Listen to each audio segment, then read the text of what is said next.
வணக்கம். நான் doctor J Vignesh Shankar. மண்ணுக்கடியில புதைஞ்சிருக்கிற ஒரு விதைக்கு எப்படியாவது மண்ணுக்கு மேல வளர்ந்து வந்து ஒரு செடியா மரமாகணும். இதன் மூலமாக வானத்தை ரசிக்கலாம், சூரியனை பார்க்கலாம், காற்றை உணரலாம் அப்படின்னு அதுக்கு ஆசைங்க. அது என்ன தெரியுமா பண்ணுது? அது போராடி எப்படியாவது மண்ணுக்கு வெளியே வர முயற்சி பண்ணுதுங்க. ஆனா அது புதைஞ்சிருக்கிற இடத்துக்கு மேல பெரிய கல்லு ஒண்ணு இருக்கிறதுனால அதனால மண்ணுக்கு வெளியில வர முடியலங்க. எவ்வளவு போராடி பார்க்குது, தோல்வி அடைஞ்சிருது. அதுக்கப்புறம் மண்ணுக்கடியில இருந்து கொண்டு அது அழுகுதுங்க. அவ்வளவுதான், நம்ம வாழ்க்கை இனிமேல் இருளுக்குள்ளதான் இருக்கணும் போல, இப்படியே புதைஞ்சுதான் நம்ம வாழ்க்கை நம்ம வாழ போறோம், நமக்கு விடிவு காலமே கிடையாது அப்படின்ட்டு அது ஏக்கத்தோட இருக்கும்போது அதுக்கு ஒரு குரல் கேட்குதுங்க. அந்த குரல் என்ன தெரியுமா சொல்லுது? நீ போற பாதையில ஒரு கதவு அடைச்சிருந்தது அப்படின்னா வேற ஏதாவது கதவு திறந்திருக்கும், கொஞ்சம் சிந்திச்சு பாரு, வேற ஏதாவது முயற்சி பண்ணு அப்படின்னு அந்த குரல் சொல்லுதுங்க. இதை கேட்டவுடன் அந்த விதை சிந்திக்க ஆரம்பிக்குதுங்க. அதுக்கப்புறம் அதுக்கு ஒரு உணர்த்துதல் வருது. மண்ணுக்கு மேலதானே நம்மளால வளர முடியல, பேசாம மண்ணுக்கு கீழே நம்ம வளருவோம் அப்படின்ட்டு அதனுடைய வேறுகளை அது பூமிக்கு கீழே வளர செய்யுதுங்க. நாட்கள் ஆகுது, வாரங்கள் ஆகுது, மாதங்கள் ஆகுது, வருடங்கள் ஆகுது. அதனுடைய வேர்கள் பாத்தீங்கன்னா பறந்து விருந்து ரொம்ப ஸ்ட்ராங் ஆயிடுச்சுங்க. இன்னும் சொல்லணும்னா பூமிக்கு அடியில் இருக்கிற தண்ணீரை கூட அந்த வேர்கள் உள்வாங்கி ரொம்ப ஸ்ட்ராங் ஆயிடுச்சுங்க. இப்ப அந்த விதைக்கு அதிகப்படியான கான்பிடன்ஸ் வந்துருச்சுங்க. அது கெயின் பண்ண எல்லா ஸ்ட்ரென்த்தையும் பயன்படுத்தி மண்ணுக்கு மேல வளர்றதுக்கு முயற்சி பண்ணுதுங்க. இருந்தாலும் அந்த மண்ணுக்கு மேல பெரிய கல் இருக்கனால அதனால வளர முடியலங்க. அது மீண்டும் மீண்டும் முயற்சி பண்ணதுனால என்ன தெரியுமா நடந்தது? அந்த கல்லுக்கும் மேல இருக்க மண்ணுக்கும் இடையே ஒரு சின்ன கேப் வந்துச்சுங்க. ஒரு சின்ன ஸ்பேஸ் கிடைச்சது. அந்த கேப்புக்குள்ள அது வளர ஆரம்பிக்குதுங்க அந்த விதை. அடுத்த சில மாதங்கள்ல அது பெரிய மரம் ஆயிடுச்சுங்க. அந்த பெரிய கல்லு பக்கத்துல இந்த மரம் வளர்ந்து நம்பிக்கையோட நின்றதுங்க. ஒரு நாள் அந்த பகுதியில பலத்த புயல் காற்று அடிச்சது. அந்த பகுதியில இருக்கிற எல்லா மரங்களும் பாத்தீங்கன்னா வேரோட சாஞ்சிருச்சுங்க. ஆனா இந்த புயல் காற்றுக்கு இந்த கல்லு பக்கத்துல வளர்ந்த மரம் எதுவுமே ஆகாம அதே இடத்துல கம்பீரமா நின்றதுங்க. அதற்கு காரணம் என்ன தெரியுமா? அதனுடைய வேர்கள் தாங்க. அந்த மரத்தினுடைய வேர்கள் ரொம்ப ஸ்ட்ராங்கா பூமிக்கடியில இருந்ததுனால அந்த புயல் காற்றுனால இந்த மரத்தை எதுவுமே செய்ய முடியல. இந்த மரத்துக்கு நன்மை செய்தது யார் தெரியுமா? அது பக்கத்துல இருந்து அந்த பெரிய கல்லு தாங்க. அந்த மரம் சிறிய விதையா இருக்கும்போது அது மண்ணுக்கு வெளியில வர விடாம தடை பண்ணது அந்த கல்லு தாங்க. அதனாலதான் அந்த விதை என்ன பண்ணுச்சு? பூமிக்கடியில அதனுடைய வேர்களை அது பலப்படுத்துச்சுங்க. ஒரு காலத்துல அந்த விதைக்கு கல்லு தடை மாதிரி தெரிஞ்சாலும் ஆனா அதற்கு மிகப்பெரிய நன்மை செஞ்சிருக்குன்னு தாங்க நம்ம சொல்லணும். உங்க வாழ்க்கையை கொஞ்சம் அனலைஸ் பண்ணி பாருங்களேன். கடந்த காலத்துல உங்க வாழ்க்கையில ஏற்பட்ட பல இன்னல்கள், போராட்டங்கள் தான் உங்களை பலப்படுத்தி இருக்குங்க. இன்னைக்கு வாழ்க்கையில நிறைய சூழ்நிலைகளை உங்களால துணிச்சலா எதிர்கொள்வதற்கான முக்கியமான காரணமே கடந்த காலத்துல நீங்க ஃபேஸ் பண்ண நிறைய சவால்களும் போராட்டங்களும் தாங்க. இன்னைக்கு நம்மளுடைய வாழ்க்கையில நம்ம ஃபேஸ் பண்ற அந்த வலிகளும் வேதனைகளும் தான் நாளைக்கு நம்மளுடைய சக்தியா மாறுங்க. ஒரு சிறுமி தன்னுடைய தோழிகளோட டான்ஸ் காம்படிஷன்ல பெர்ஃபார்ம் பண்ணிக்கிட்டு இருக்காப்ல. இந்த சிறுமிகள் எல்லாம் பாத்தீங்கன்னா சேரை ப்ராப்பர்ட்டியா பயன்படுத்தி டான்ஸ் ஆடிக்கிட்டு இருக்காங்க. அப்ப இந்த சிறுமியினுடைய சேர் உடஞ்சிருச்சுங்க. வேற யாராவது அந்த இடத்துல இருந்திருந்தாங்க அப்படின்னா மனம் உடைஞ்சு போயிருப்பாங்க. டான்ஸ் பண்ணாம கீழே இறங்கி வந்திருப்பாங்க, இல்ல அழுக ஆரம்பிச்சிருப்பாங்க. Dance performance பாதிச்சிருக்கும். ஆனா இந்த சிறுமி என்ன தெரியுமா பண்ணாப்ல? அந்த சேர் உடஞ்ச பிறகு தனக்குள்ள அமைதியை கொண்டு வராப்ல, ரிலாக்ஸேஷனை ஃபீல் பண்றாப்ல. அதுக்கப்புறம் தொடர்ந்து டான்ஸ் பண்ண ஆரம்பிக்கிறாப்ல. உடஞ்ச சேரை பொருட்படுத்தாம தன் தோழிகள் என்ன பெர்ஃபார்மன்ஸ் பண்றாங்களோ அதற்கு தகுந்த மாதிரி கோஆர்டினேட் பண்ணி பெர்ஃபார்ம் பண்ண ஆரம்பிக்கிறாப்ல. ஒருவேளை இந்த சிறுமி டான்ஸ் காம்படிஷன்ல ஜெயிச்சிருந்தா கூட நிறைய பேர் பாராட்டிப்பாங்களான்னு எனக்கு தெரியல.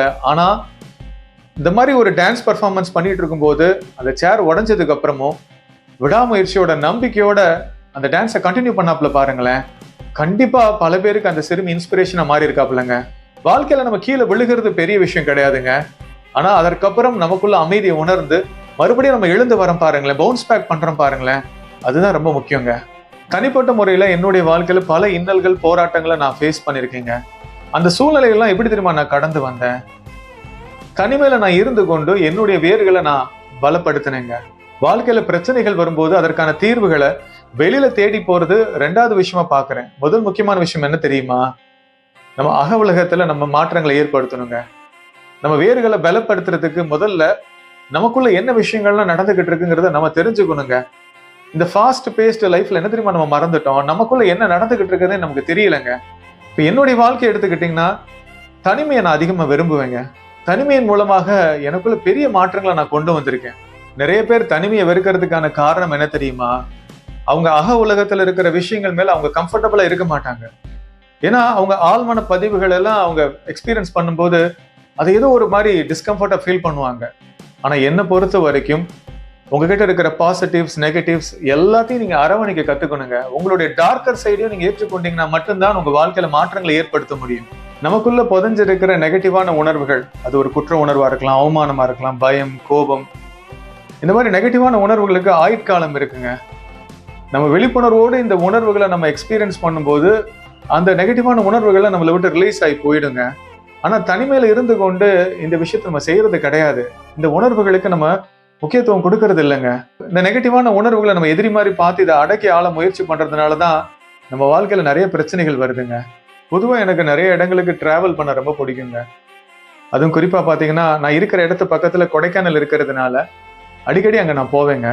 கொடைக்கானல்ல இருக்கிற ஸ்ரீ சத்ய சாய்பாபா ஆசிரமத்துல அங்க நான் தியானம் பண்ணும்போதும் எனக்குள்ள இன்டர்னல் டிரான்ஸ்ஃபர்மேஷன் நிறைய நடந்ததுங்க. சத்ய சாய்பாபா ஆசிரமத்துக்குள்ளேயே காயத்ரி அம்மனுடைய தரிசனத்தை நம்ம பெற்றுக்கொள்ளலாங்க. காயத்ரி அம்மனை தரிசிச்சுட்டு 108 தடவை காயத்ரி மந்திரத்தை நான் உணர்வுபூர்வமா சொல்லும்போது மிகப்பெரிய மாற்றம் எனக்குள்ள நிகழ்ந்ததை நான் உணர்ந்திருக்கேங்க. கொடைக்கானல்ல கோக்கஸ் வாக் பக்கத்துல ஒரு பழமை வாய்ந்த சர்ச் இருக்குங்க. நாங்க போனேன் அப்படின்னா கண்களை மூடி அமைதியா சில நிமிடங்கள் நான் இருப்பேங்க. அந்த நேரத்துல எனக்கு கிடைக்கிற பேரானந்தத்தை வெறும் வார்த்தைகளால் என்னால சொல்ல முடியாதுங்க. அதே மாதிரி கொடைக்கானல் எப்ப போனாலும் குறிஞ்சி ஆண்டவர் கோயிலுக்கு நான் ரெகுலரா போயிடுவேங்க. அங்க போய் கண்களை மூடி சில நிமிடங்கள் நான் தியானம் பண்ணி எனக்குள்ள பேர் அமைதியை நான் உணர்வேங்க. தனிமையில நான் லெமன் டீ குடிக்கும் போது அது ஒரு தியான உணர்வோட தான் நான் அதை குடிப்பேங்க. தனிமையில ஹோட்டல்ல சாப்பிடும் போதும் சரி, இயற்கை சூழ்ந்த இடத்துல கண்களை மூடி தியானம் பண்ணும்போது சரி, இப்படி நான் தனிமையில இருந்த போது அதெல்லாம் எனக்கு மிகப்பெரிய ஒரு ஸ்ட்ரென்த்தா தாங்க இருந்தது, மிகப்பெரிய பலமா தாங்க இருந்தது. எனக்குள்ள வேர்களை என்னால பலப்படுத்த முடிந்து வாழ்க்கை சூழ்நிலைகளை துணிச்சலா என்னால எதிர்கொள்ள முடிஞ்சதுங்க. இப்படி தனிமையில இருக்கும்போது எனக்கே என்ன ரொம்ப பிடிக்குங்க. இப்படி தனிமையை நீங்க ரசிக்க ஆரம்பிச்சிட்டீங்க அப்படின்னா உங்களை யாராலும் எதுவும் பண்ண முடியாதுங்க. அதுவும் குறிப்பா எந்த எதிர்மறையான சூழ்நிலைகள் வந்தாலும் அதை துணிச்சலா ஃபேஸ் பண்ணக்கூடிய ஒரு மனப்பக்குவத்தோட நீங்க செயல்படுவீங்க. ஆரம்பத்துல நான் சொன்ன கதையில மண்ணுக்கடியில அந்த விதை தனிமையில புதைஞ்சிருந்தனாலதான் அதனுடைய வேர்களை அது பலப்படுத்த முடிஞ்சதுங்க. பின்னாட்கள்ல ஒரு பெரிய மரமா வளர்ந்து புயலே அதனால துணிச்சலா ஃபேஸ் பண்ண முடிஞ்சது. இப்ப இந்த வீடியோ பார்த்துட்டு இருக்கவங்க எல்லாருக்கிட்டையும் ஒரு விஷயத்த நான் சொல்லணும்னு நினைக்கிறேங்க.